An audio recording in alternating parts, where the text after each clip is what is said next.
kepribadian Sayyidina Ali itu sangat berpengaruh terhadap ulama-ulama Syiah.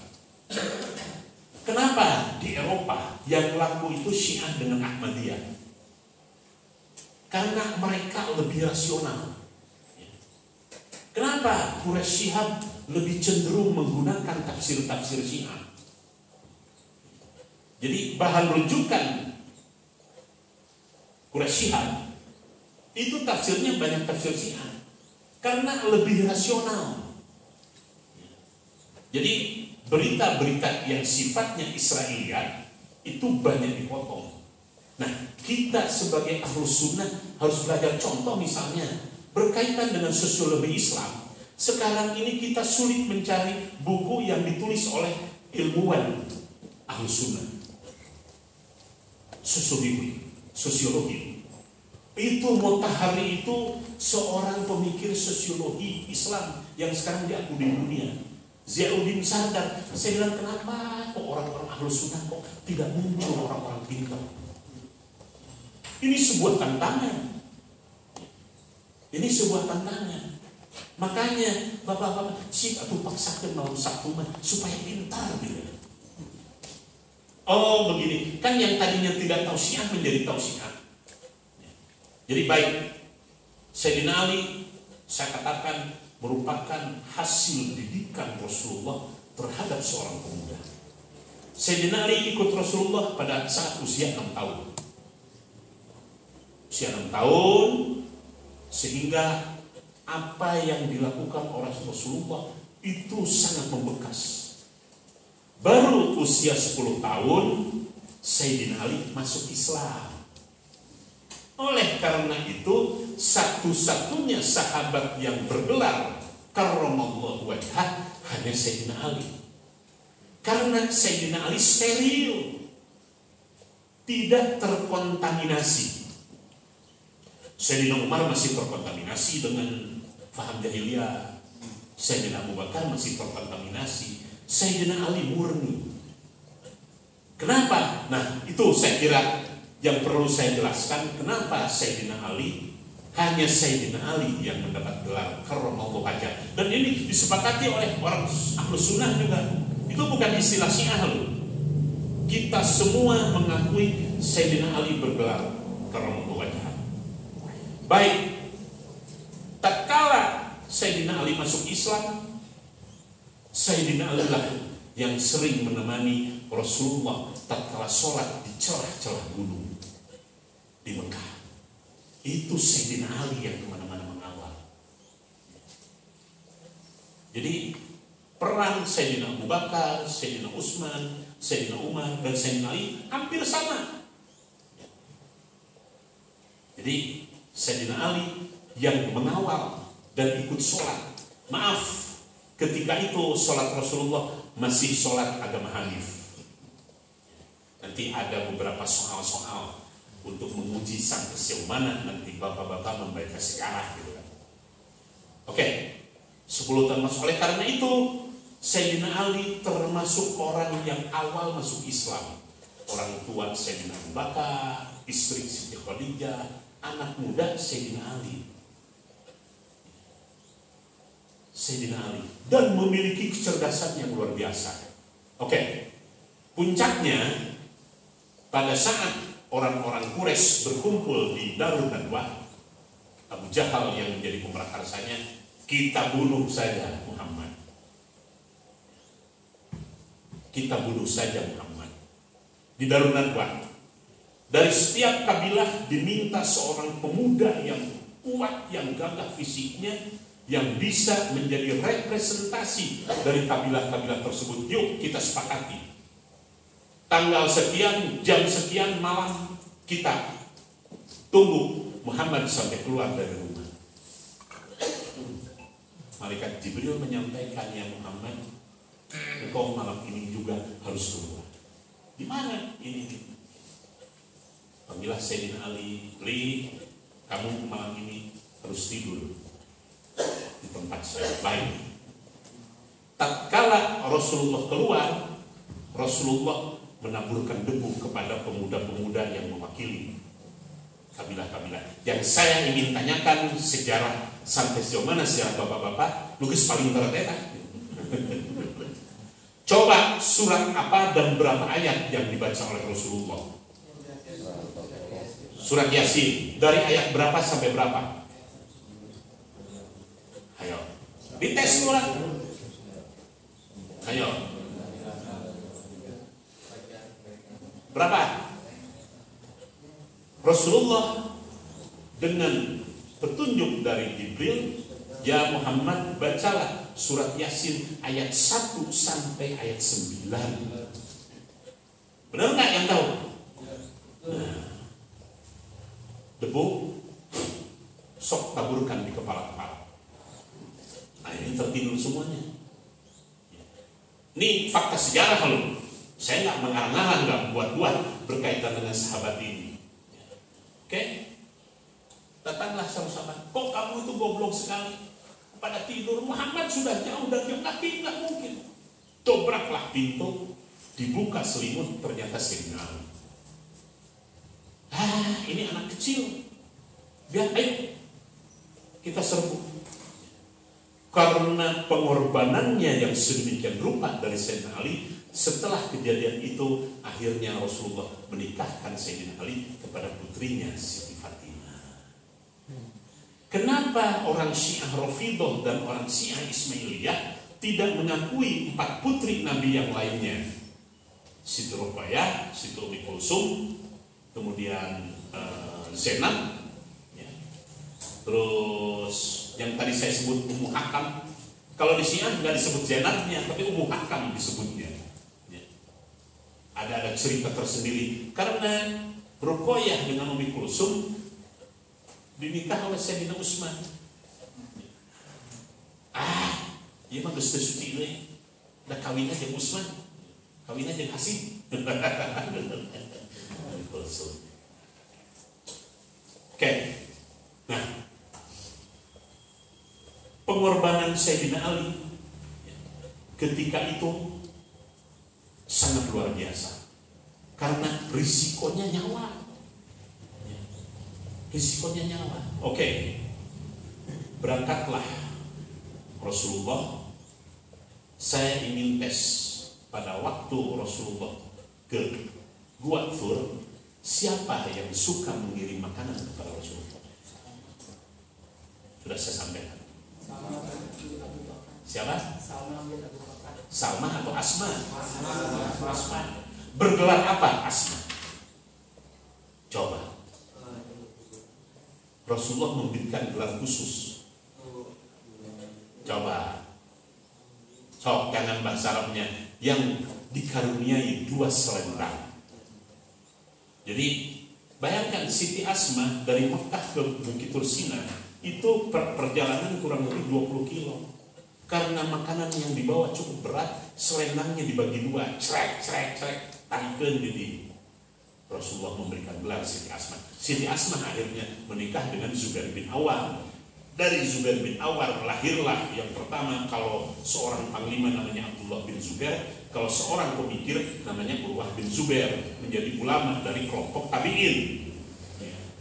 Dari kelompok tabi'in. Oke. Singkatnya cerita, sudah periode Mekah, Rasulullah sangat memberikan perhatian sedemikian rupa sehingga ada beberapa kata-kata yang itu sebetulnya Ahlus Sunnah pun mengakui. Barang siapa yang mengejek Ali sama dengan mengejek aku. Nah itu. Dan itu diterima oleh semuanya, termasuk nanti kepada Siti Fatimah. Masya Allah, ya. Saya mungkin sangat terasa akan berbeda perasaannya, penghayatannya dengan bapak-bapak. Saya karena merasa mungkin saya dari Siti Fatimah. Bayangkan Rasulullah itu kepada Siti Fatimah kan. Karena Siti Fatimah itu harus memeras gandum sendiri sampai tangannya itu pecah-pecah sampai berdarah.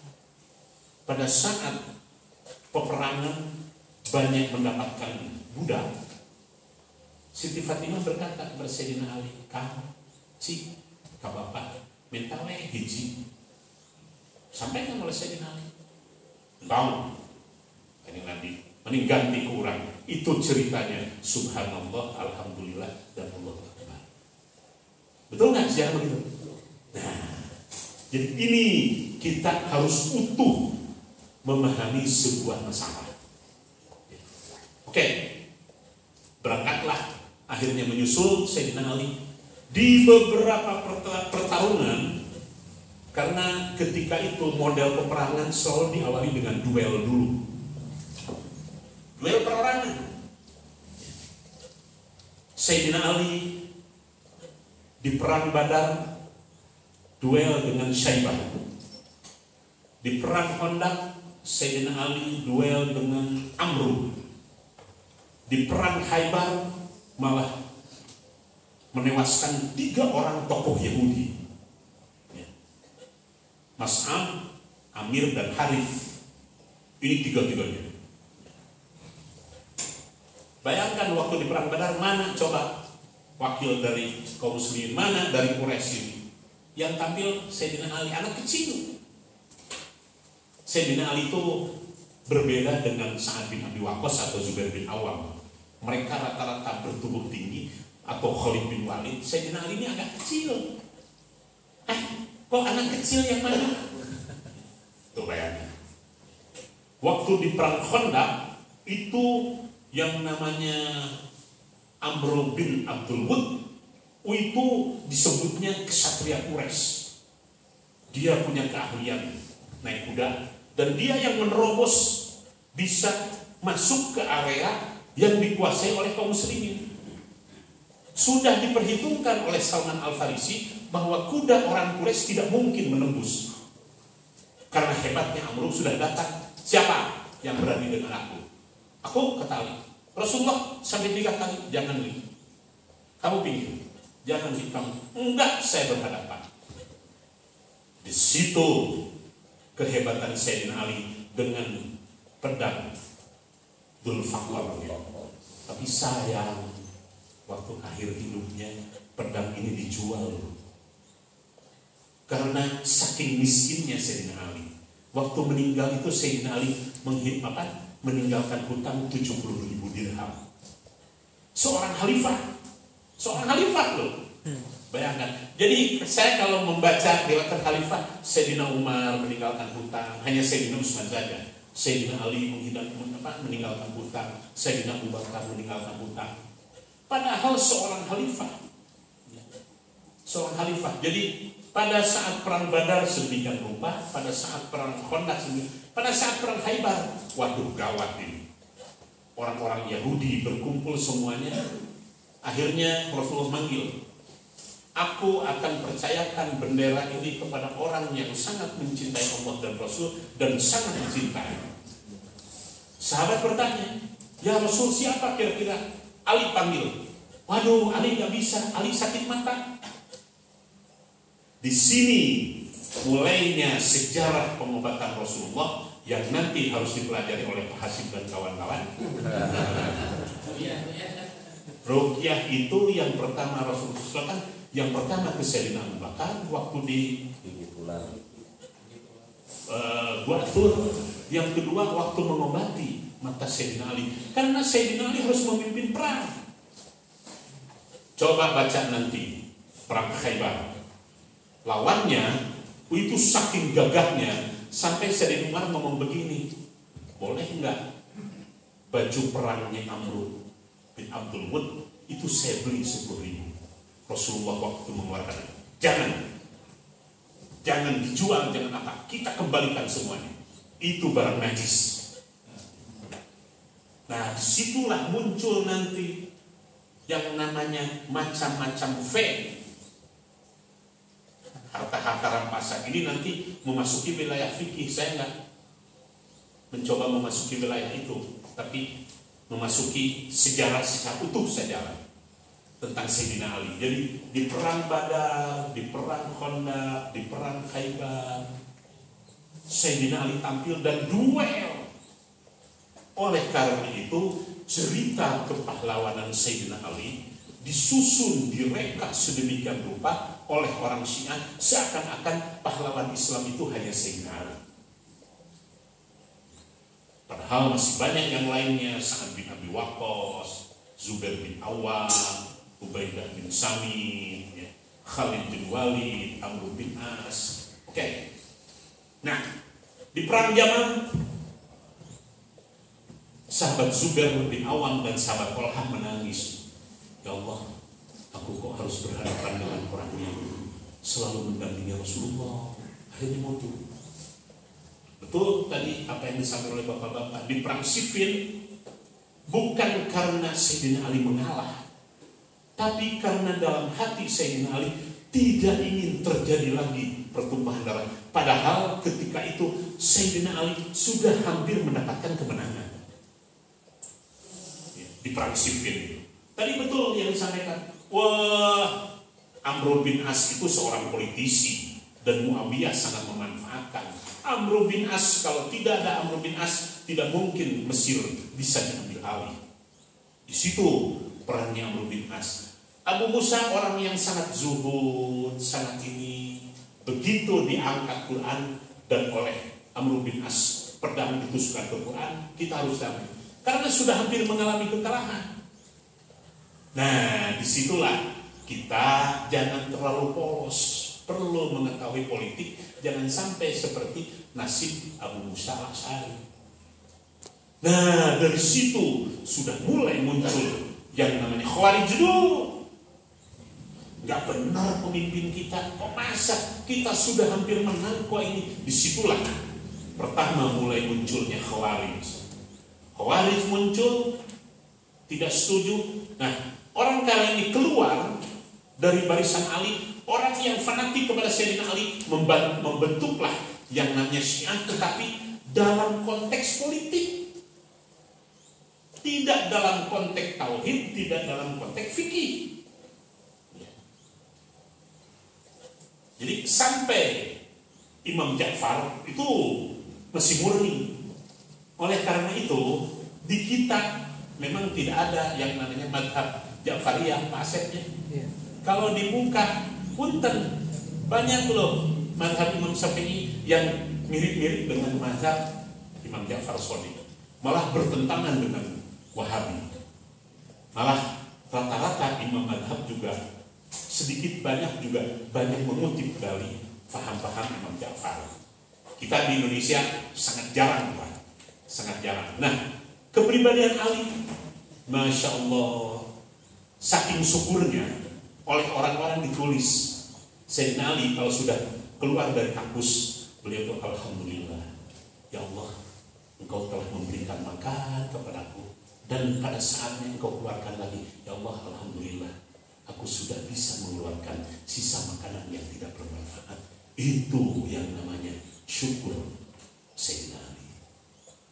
Beliau sudah menjadi khalifah, beli baju itu baru baju di pasar. Dan beliau suka berangkat ke pasar sendirian. Pernah suatu hari Urwah bin Zubair datang ke Sayyidina Ali karena ketika itu di kerajaan di Kufah sedang Idul Adha. Ya, Baginda Ali, kalau sekiranya engkau masih memiliki daging kambing, ya, yang didapati hanya potongan-potongan daging kecil. Hanya potongan-potongan daging kecil. Terus kemana yang lainnya? Silahkan tanya. Kalau di majelis ilmu paling cemerlang. Oleh karena itu, baik Sayyidina Abu Bakar maupun Sayyidina Umar, selain meminta tolong kepada Mu'adz bin Jabal, kepada Ubay bin Ka'ab, kepada Abdullah bin Abbas, yang paling utama Sayyidina Ali dulu. Coba nanti buka catatan tentang Sayyidina Umar. Selama aku hidup, aku tidak menemukan hakim seorang yang adil selain Sayyidina Ali. Itu pernyataan Sayyidina Umar.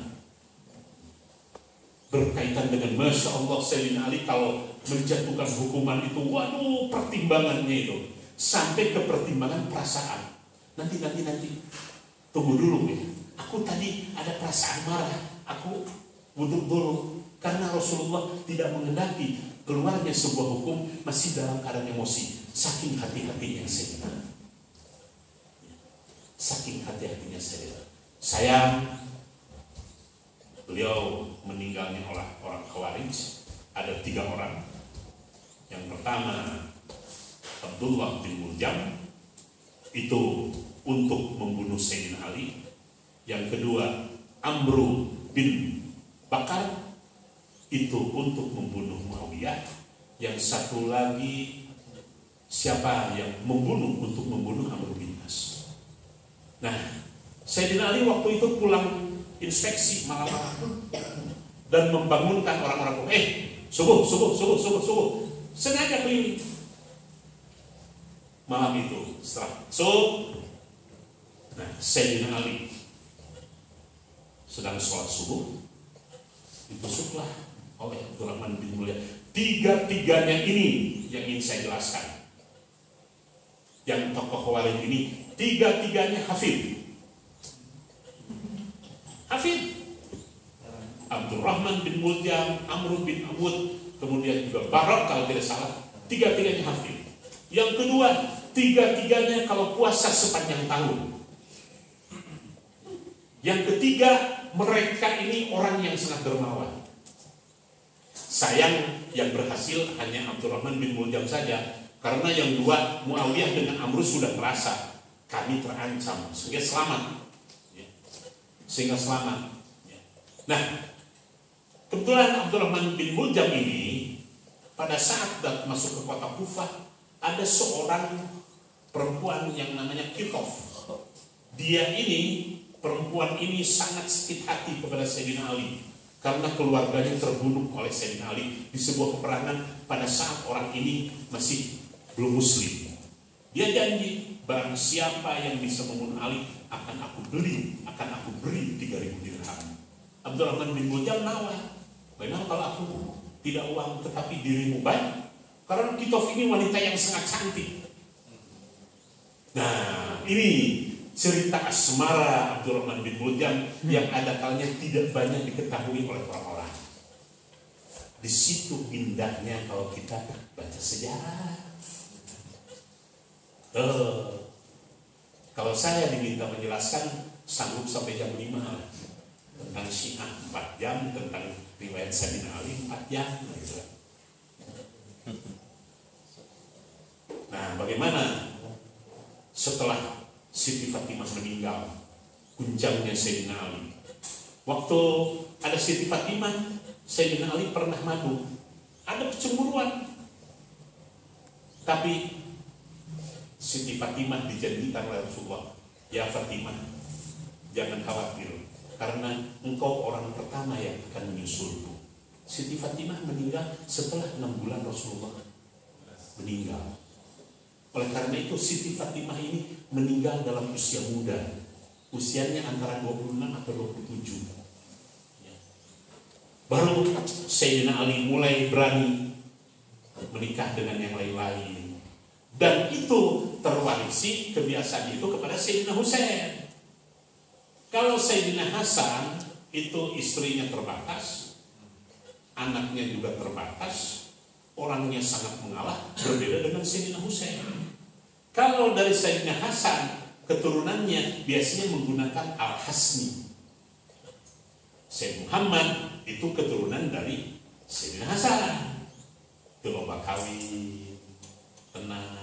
Nah, Sayyidina Husain banyak nikah. Kalau Sayyidina Husain ini mungkin nggak akan ini. Ya, kata orang-orang katanya ada yang mengatakan hampir 70 atau 80 kali menikahnya. Bangsa orang Idrus, banyak kan dari Sayyidina Husain. Sayyidina Husain nggak mau mengalah. Sayyidina Hasan pada saat yang udah mengalah, silahkan, tapi berikan kami jaminan untuk kami tetap aman. Digosok terus ke Yazid. Yazid itu salah seorang dalam catatan sejarah yang sempat menginikan Ka'bah sampai retak. Pakai manjanik itu semacam ketepel raksasa.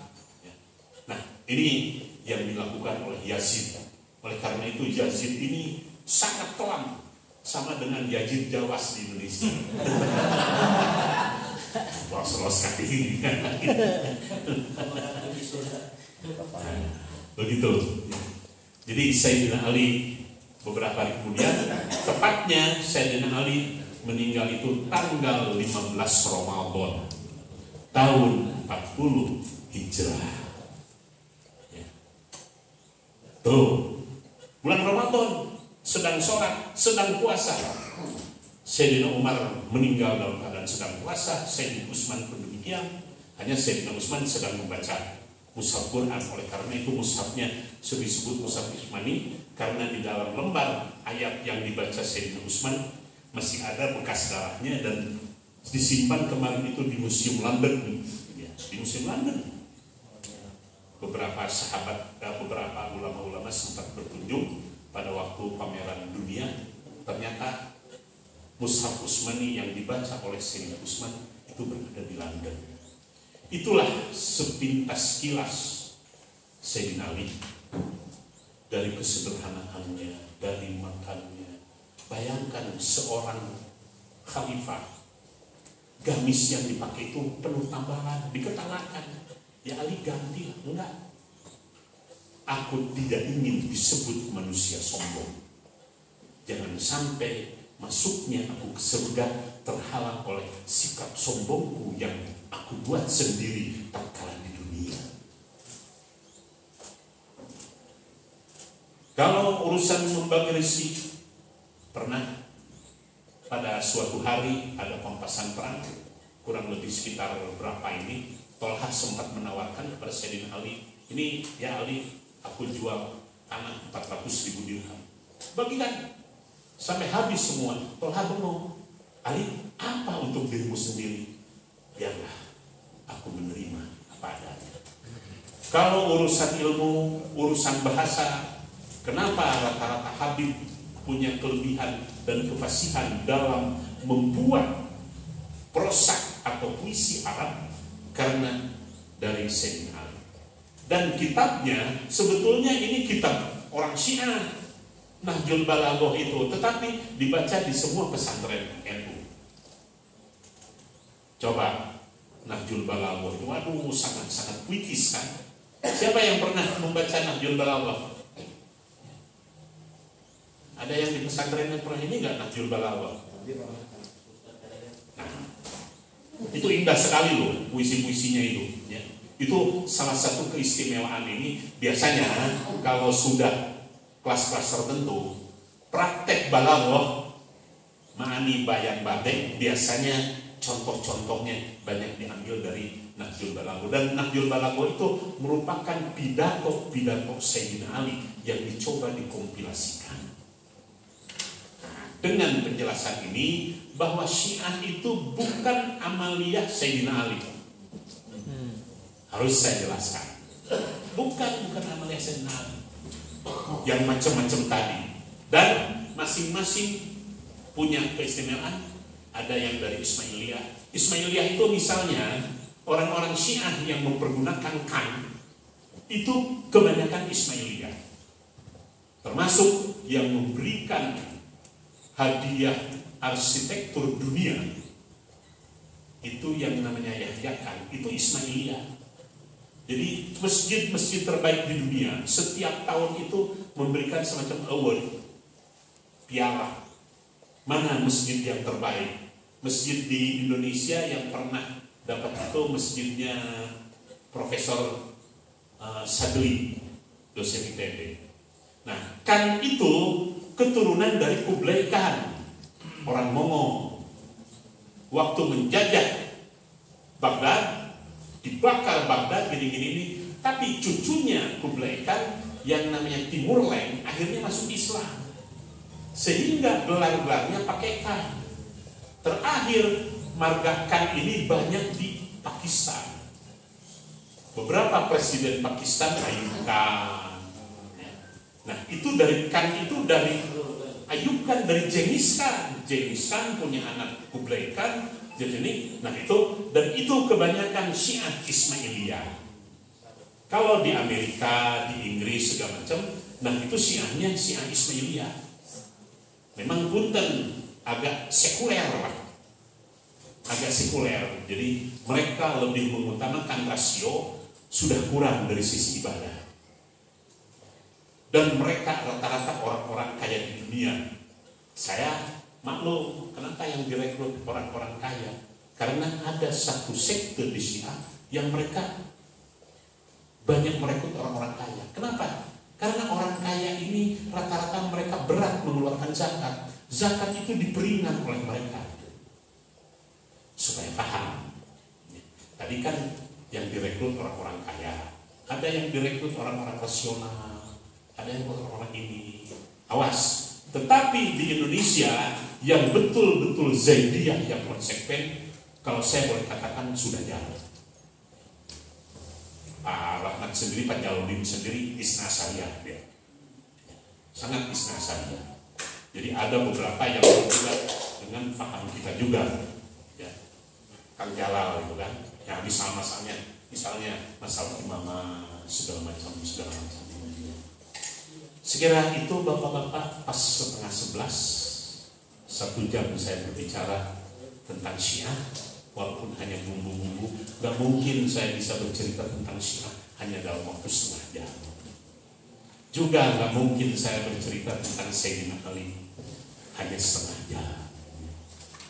Coba sekarang saya ingin tanya, apa gelar yang diberikan oleh Rasulullah kepada Sayyidina Ali? Bukan Karamanto aja, panggilan harian. Sayyidina Rasulullah itu lebih suka memanggil Sayyidina Ali dengan sebutan Abu Turab. Ya, ada Turab. Itu ada sejarahnya.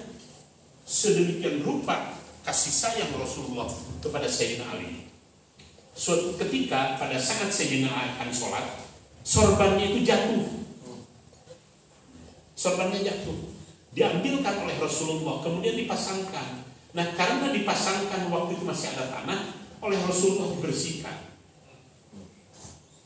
debunya itu, sehingga sejak itu Rasulullah selalu mengundang ya Abu Turab, wahai bapana debu. Itu salah satu gelar lain yang disampaikan oleh Rasulullah kepada Sayyidina Ali sebagai sebuah kecintaan. Kan bapak-bapak apanya nggak kasih ke Aisyah kumpul ya Humairah gelis apa gitu kan. Kenapa kepada Sayyidina Ali enggak? Nah itu kan ya.